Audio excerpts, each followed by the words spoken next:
Hello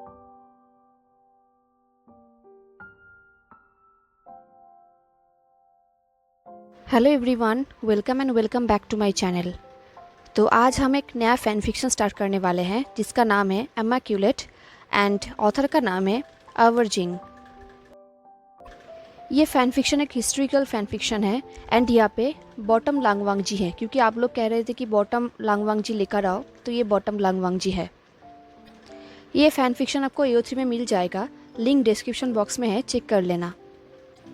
ये story untamed से मिलता जुलता है। ये स्टोरी तब से शुरू होता है जब वेन शू ने क्लाउड रेसेस पे हमला किया था इन आयरन के लिए एंड उसने लंजा के टांग तोड़ दिया था। यहाँ पे दिखाया गया है कि उसने क्लाउड रेसेस तो जला ही दिया था एंड जेवोचुन एंड अंगेल वहाँ से भाग गए थे, उनका कोई पता नहीं चल रहा था जैसे अंटिम ने हुआ था। एंड लंजा का टांग तोड़ने की बजाय यहाँ पे दिखाया गया है कि उसका जो स्पिरिचुअल पावर है उसे शील कर दिया गया था एंड लंजा के मार्शल आर्ट्स के जो स्किल है उसे ब्रेक कर दिया गया था। अब लंजा कभी भी मार्शल आर्ट्स नहीं कर पाएगा एंड ना ही कभी स्पिरिचुअल एनर्जी यूज़ कर पाएगा। वो कभी भी अपने तलवार बीचन को नहीं पकड़ पाएगा, अगर पकड़ भी पाया तो यूज़ नहीं कर पाएगा। अब लंजा बिल्कुल भी एक नॉर्मल इंसान है, उसके अंदर कोई भी पावर्स नहीं है। 4 महीने हो चुके हैं इस इंसिडेंट का। अब लंजा गुसू से दूर एक छोटा सा शहर में आके रहता है, एक होटल में, जहाँ का मालकिन एक ओल्ड वुमन है। जब लंजा का हालत बहुत ख़राब था तब उस वुमन ने ही उसको आश्रय दिया था। लंजा दिखने में बहुत हैंडसम था, तो इसके लिए उस होटल में बहुत सारे कस्टमर्स आते थे। लंजा को ये चीज़ पसंद तो नहीं था, बट ये उसका काम था। एंड कभी कभी लंजा बच्चों को म्यूज़िक एंड पोएट्री भी सिखाता था। उसके बदले उनके पेरेंट्स उसको परफ्यूम्स, ऑयल्स ये सब देते थे। कभी कभी होटल के मालकिन उसे देखते थे अजीब तरीके से, बट कभी भी कुछ पूछते नहीं थे। इसलिए लंजा बहुत ही थैंकफुल था कि उसके पास्ट के बारे में उन्होंने कभी भी नहीं पूछा। एक दिन अचानक से होटल में कुछ गुंडे आए, सब कुछ तोड़ दिया एंड उस औरत को बहुत पीटा। लंजा कुछ भी नहीं कर पाया, उसके अंदर कोई पावर्स नहीं थे, कोई शक्ति नहीं थे, तो उस औरत को वो डिफेंड नहीं कर पाया। उस गुंडे ने होटल के सब फर्नीचर्स को तोड़ दिया, सब चीज़ें तोड़ दिया। होटल बिल्कुल बिखर गया था एंड सारे कस्टमर वहाँ से भाग गए थे। उसके बाद कोई भी कस्टमर वहाँ पे नहीं आते थे। लंजा ने बहुत कोशिश किया कस्टमर को लाने का, बट कोई भी नहीं आता था। एक दिन बाओमू ने, उस होटल के मालकिन ने लंजा को हेजिटेंटली सजेस्ट किया कि वो उसका वर्च्यू बेच दे, क्योंकि होटल का सब कुछ ख़त्म हो चुका था, कुछ भी नहीं बचा था एंड मालकिन को गोल्ड कॉइन की ज़रूरत थी, तो उनके पास और कोई रास्ता भी नहीं था।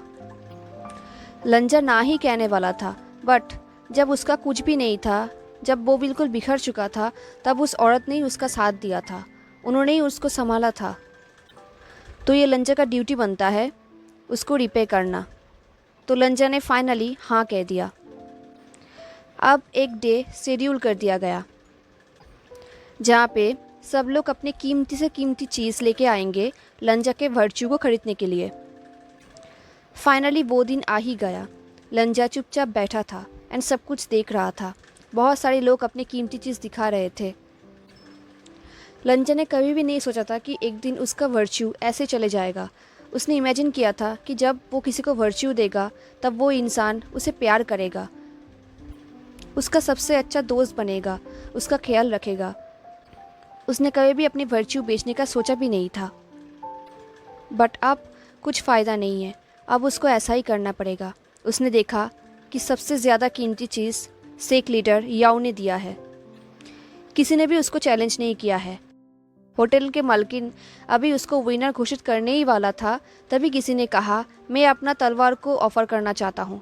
ये वॉइस सुन के लंजा बिल्कुल फ्रीज़ हो गया। उसने देखा सामने से एक ब्लैक रोब पहने इंसान उसके सामने आया है। वो और कोई नहीं, विंग था।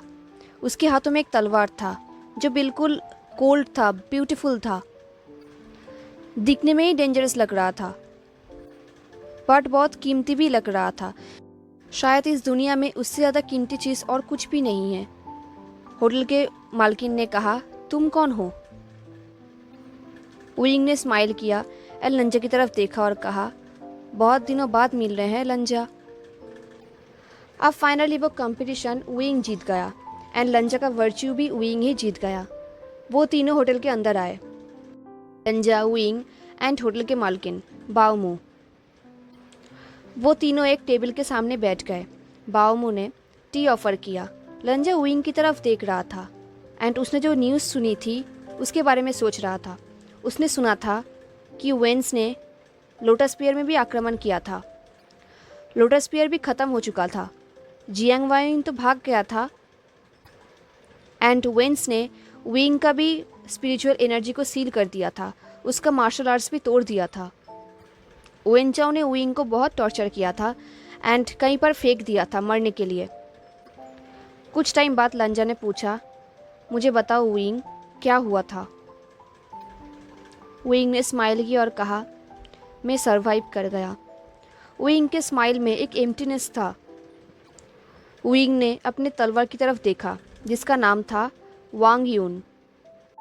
तभी बाओमू ने कहा, एक्सक्यूज़ मी यंग मास्टर, क्या आप सच में इसका वर्च्यू ही खरीदने आए हैं या फिर कुछ और? ये सुन के लंजा थोड़ा सा शॉक्ड हो गया। उसे पता है कि वो औरत ये सब क्यों बोल रही है। उन्हें डर है कि शायद विंग लंजा का वर्च्यू नहीं खरीदने आया। तभी विंग ने कहा, ऑफ कोर्स मैं उसका वर्च्यू ही खरीदने आया हूँ, और किस लिए आऊँगा? देन विंग ने लंजा की तरफ देखा और स्माइल किया। ये सुन के लंजा का ऐसे हार्ट बीट रुक गया था। वो पहले से ही विंग से प्यार करता था, बट वो ऐसे विंग को नहीं पाना चाहता था।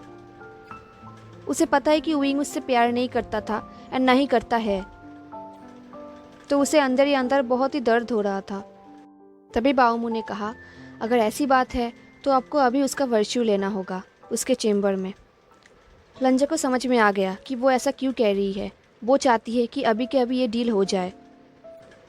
विंग ने नोट किया। देन वो तीनों लंजा के चेम्बर की तरफ जाने लगे।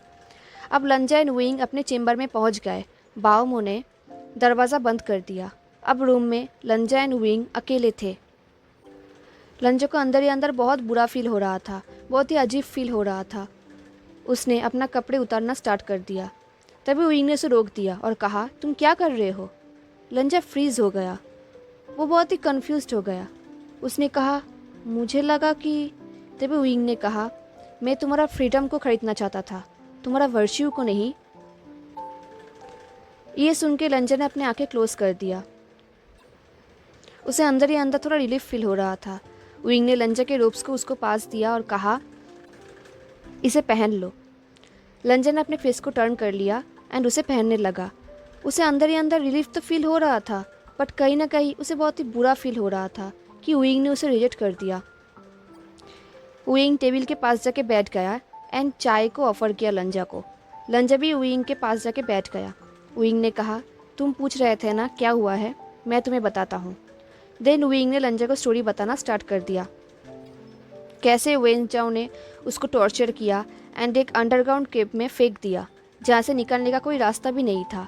वहाँ पे विंग 3 मंथ्स बिताया, भूखा प्यासा दर्द से बिताया। तभी उसको केव के दीवार पे कुछ दिखा जहाँ पे सीक्रेट तलवार टेक्निक्स के इंस्ट्रक्शंस थे। विंग ने उसे फॉलो किया।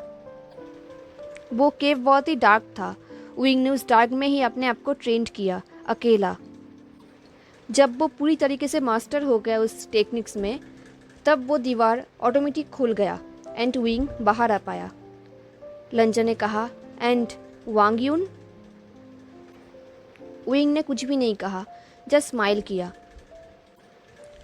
कुछ टाइम बाद विंग ने कहा, ये टेक्निक अभी के लिए यूजलेस है, इसे बैलेंस चाहिए, वरना ये मुझे जीते जी कंज्यूम कर लेगा।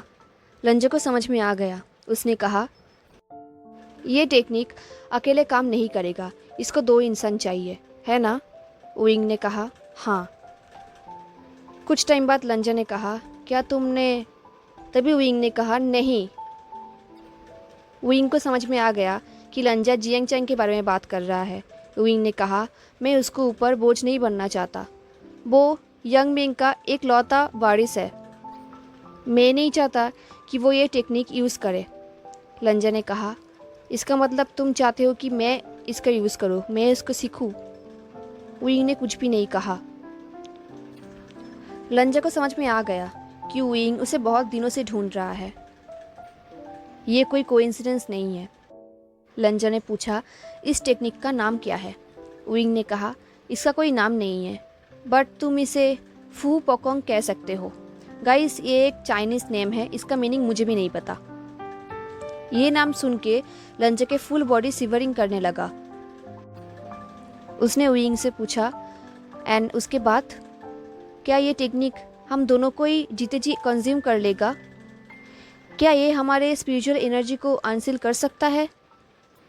लंजा पूछना चाहता था, क्या ये हमें रिस्टोर कर सकता है, बट उसे आंसर पता है।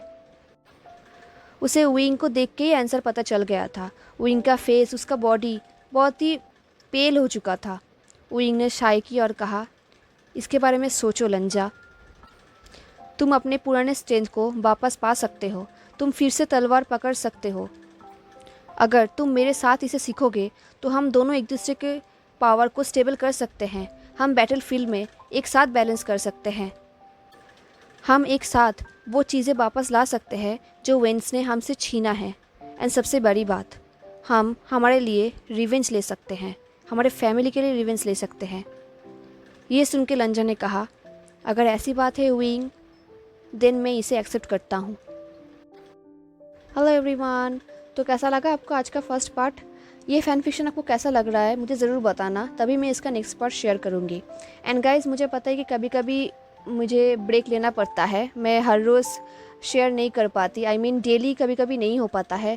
एक्चुअली मुझे काम के लिए बाहर जाना पड़ता है एंड तब मैं शेयर नहीं कर पाती। मुझे बुरा बहुत लगता है, बट मुझे ये भी पता है कि जब भी मैं शेयर करूँगी आप लोग ज़रूर उसे देखोगे, इसलिए मैं थोड़ा रिलैक्स भी रहती हूँ। अगर कभी ऐसे डेली मैं पोस्ट नहीं कर पाई या फिर ब्रेक हो जाए तो प्लीज़ कुछ माइंड मत करना, कभी कभी हो जाता है guys. I know you can understand, so please थोड़ा समझने की कोशिश करना एंड प्लीज़ कुछ माइंड मत करना, ठीक है? तो अगर आज का पार्ट आपको अच्छा लगा है तो लाइक, कमेंट, शेयर, सब्सक्राइब ज़रूर करना। मिलते हैं नेक्स्ट पार्ट में, तब तक के लिए tata, take care, stay safe, bye.